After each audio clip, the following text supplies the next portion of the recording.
আলোচনা করছিলাম নিশানাই ফেডারেশন নিয়ে। আর আলোচনা করার জন্য আমাদের সঙ্গে উপস্থিত আছেন শারমিন আক্তার রত্না এই মুহূর্তে। আমি বা আমরা যতটুকু জানতে পেরেছি যে ফেডারেশনের থেকে যাদেরকে আপনাদের নামে যাদের চিঠি দিয়েছে যে ফেডারেশনে ঢুকতে পারবে না, আপনারা এখন পর্যন্ত ফেডারেশনে ঢুকতে পারেন না, কিন্তু আরেকজনকে বহিষ্কার করা হয়েছে, জিএম হায়দার সাহেব, যিনি সাবেক সাধারণ সম্পাদক আপনাদের ফেডারেশনের। তিনি কি এখনো কলকাঠি নাড়েন কিনা, এরকমটা কি মনে হয় বা এরকম অভিজ্ঞতার সম্মুখীন হয়েছে? আসলে উনি এখন পর্যন্ত ফেডারেশন উনিই চালাচ্ছেন। উনি হয়তো চেয়ারে নাই, উনি হয়তো কোনো সাইনিং অথরিটিতে নাই, বাট তার ডিসিশনের বাইরে শুটিংয়ের একটা পাতাও নড়ছে না।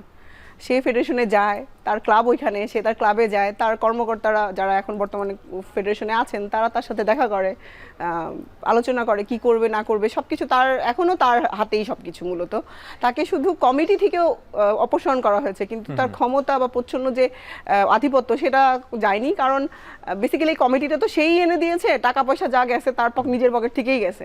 আমাদের যে সাবেক ক্রিয়া উপদেষ্টা ছিলেন আসিফ মাহমুদ সজীব ভুঁইয়া, ওনার যে পিএস ছিলেন সাইফুলকে উনি নিজের মুখে বলছেন যে 7.5 লাখ টাকা দিচ্ছেন, এবং আমরা যতদূর জানি এটা সাইফুলকেও আসিফ মাহমুদকেও দেওয়া হয়েছে, আরও বড় অঙ্কের কোনো অ্যামাউন্ট হয়তো দিয়েছেন।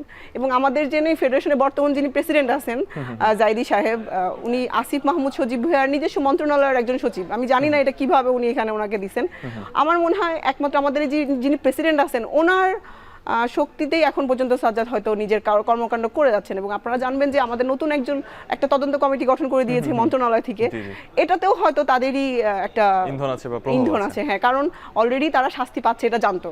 কারণ আমাদের অবজেকশন ছিল যে এনএসসি যে কমিটিটা করে দিয়েছিল দাইয়ান নাফিস, উনি শুটিং ফেডারেশনের ইসি মেম্বার ছিলেন, এক্সিকিউটিভ মেম্বার। উনি এই কমিটিতে থাকলে আমরা এই বিচার নিয়ে সন্দিহান ছিলাম। কিন্তু তারপরেও উনি যেহেতু জানতো যে ফলাফল কি যাচ্ছে, কারণ যে সমস্ত এভিডেন্স তারা পেয়েছিল সেটাতে সব কিছুই জিএম হায়দারের এগেনিস্টে যাচ্ছিল, এবং দেখছেন যে সুপারিশে কি আসছে। তো সেইখানে তারা সেটাকে ঠেকানোর জন্যই উচ্চতর তদন্তের জন্য আরেকটা কমিটি করে ফেলছে, যাতে এটা আটকে যায়, এটা যাতে আলোর মুখ না দেখে। এই সমস্ত চালাকি তারা করতেই থাকতেছে। জিএম হায়দারের চালাকির শেষ নাই, এর নারীতে নারীতে পেজগিওয়ালা বুদ্ধি চলতেই থাকবে। শারমিন আক্তার রত্না, আমরা একটা বিষয় দেখেছি বিভিন্ন সময় যে যারা ফেরারি আসামি হয় তাদের ছবিটা ঝুলিয়ে রাখা হয় এবং তাদেরকে ধরিয়ে দেওয়ার এক ধরনের প্রক্রিয়া থাকে বা প্রসিডিউর আইন শৃঙ্খলা বাহিনী দেখায়। আমরা দেখেছি যে সাকিব আল হাসানকে ক্রিকেটে, যদি আমি অন্যান্য ফেডারেশনের কথা বলি, সাকিব আল হাসান বা মাশরাফি তারা এখন ক্রিকেটের সঙ্গে সেভাবে নেই, কিন্তু তাদের সেই সম্মানের জায়গাটা আছে, কারণ তারা দেশের ক্রিকেটের জন্য যেই অবদান রেখেছেন সেটাকে সবাই শ্রদ্ধা করে। তাদের অন্যান্য যেই অভিযোগ বা অ্যালিগেশন আছে সেটা আরেক পাশে রেখেই, তবে তাদের কিন্তু কোনো ছবি ঝোলানো নাই যে এরা ক্রিকেট স্টেডিয়ামে ঢুকতে পারবে না। বা যদি আমি বিসিবির কথা বলি, তারা সাকিব আল হাসান বা মাশরাফিদের সাথে কথাও বলে, এরকমটা গুঞ্জন আছে বা বিভিন্ন ধরনের সময় প্রমাণও পেয়েছি। তবে আপনাদের ক্ষেত্রে জিনিসটা ব্যতিক্রম, এই অভিজ্ঞতাটা কেমন লাগে? মূলত আমাদের 10 মিটার এয়ার রাইফেল রেঞ্জে যারা আমরা কমনওয়েলথে মেডেল পেয়েছি এরকম কিছু ছবি ছিল আমাদের। তো সেখান থেকে আমাকে, শাকিল আহমেদের ছবি, আমাদের দুজনের ছবিগুলো সরিয়ে ফেলা হয়েছে। কারণ আমি তো ঠিক বুঝি না এই ছবিতে কি আমাদের অ্যাচিভমেন্ট ঢাকা পড়তেছে বা কোথাও থেকে কেটে যাচ্ছে, এটা আমার জানা নেই। কিন্তু তারা ঠিকই আমাদেরকে যে অবাঞ্ছিত ঘোষণা করা হয়েছে এবং গেটে ছবি টাঙিয়ে দিয়েছে যাতে আমরা ঢুকতে না পারি। আমরা তো ফেডারেশনে 6 মাসে যাইও নাই, এবং তারা যতদিন আছে হয়তো যাবো না, কারণ তাদের মতো একটা ছোট্ট মেন্টালিটি আমাদের নেই। কারণ 5ই আগস্টের পর 6 আগস্টেই জিএম হায়দার সাজ্জাদ সশস্ত্র হয়ে ফেডারেশনে ঢুকে শোডাউন করে। আমাদের যে অফিস ম্যানেজার ছিল তৎকালীন, তার সাথে এটা কি আসলে করতে পারে এই ধরনের কোনো, এটা এখন যেহেতু ল এন্ড শুটিং ফেডারেশন আসলে ব্যতিক্রম, সেখানে অস্ত্র নিয়ে এখন ল এন্ড অর্ডারটাই তখন ছিল না। তো সে মনে করছে যে যেহেতু এখন আওয়ামী লীগ নাই, শুটিং ফেডারেশনটা হয়তো আওয়ামী লীগ কেন্দ্রিক, এই জন্য সে তার ক্ষমতা প্রদর্শন করতে গেছে। এটা আমি বলবো টোটালি হাস্যকর একটা ঘটনা করছে সে। যে শক্তিশালী সে কখনো বলে না যে দেখো আমি শক্তিশালী। তো এটা তার দূরদর্শিতার অভাব আমি বলবো, এবং খুবই ছেলে মানুষই কর্মকাণ্ড। আপনারা তো ফেডারেশনে আপনাদের যে অভিযোগ বা আপনাদের যে আলোচনা সেটা বলার জন্য আপনারা ফেডারেশনে গিয়েছিলেন, কিন্তু ক্রীড়া মন্ত্রণালয়ে শরণাপন্ন কি আপনারা হয়েছেন বা সেখান থেকে আসলে কোনো ধরনের পজিটিভ রিঅ্যাকশন পেয়েছেন? আমরা তো এই যে তদন্ত কমিটি নতুন আরেকটা গঠন করে দিয়েছে, আমরা তাদের সাথে বসেছি, কথা বলেছি, এবং তাদের কাছে রিসেন্ট এভিডেন্সও গেছে যে বর্তমান ক্যাম্পে কোনো নারী ভুক্তভোগী হয়েছে কিনা সে বিষয়েও তাদের কাছে বলা হয়েছে।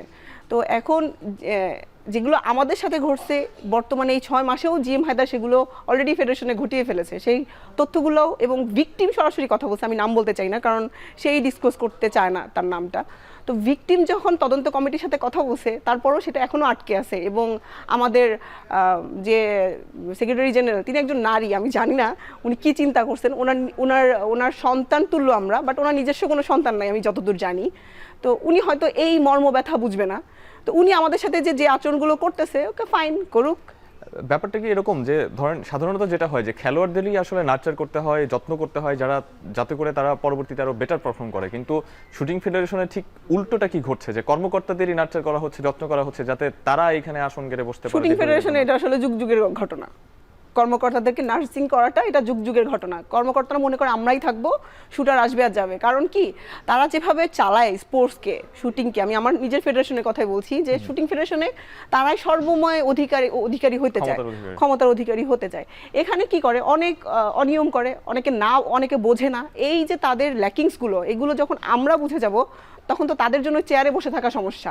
এই কারণে তারা আমাদেরকে সমস্যা মনে করে। যখনই আমরা একটা ইন্টারন্যাশনাল রেজাল্ট করি বা আমরা একটা ভালো পর্যায়ে যাই তখন কি হয় আমরা বুঝতে পারি যে কোন জিনিসগুলোর ঘাটতি হচ্ছে, যেটা তারা বোঝে না। কারণ তাদের এমন কর্মকর্তা থাকে যাদের ক্লাব থেকে একটা শুটার পর্যন্ত নাই। অর্থাৎ গোমর ফাঁস হওয়ার একটা ভয় সবসময় থেকে যায়, সেই জায়গাটা থেকে অবশ্যই বের হয়ে আসবে ফেডারেশন, সেটা প্রত্যাশা থাকবে। এখন কতটুকু হবে সেটা ভবিষ্যতে বলে দিবে।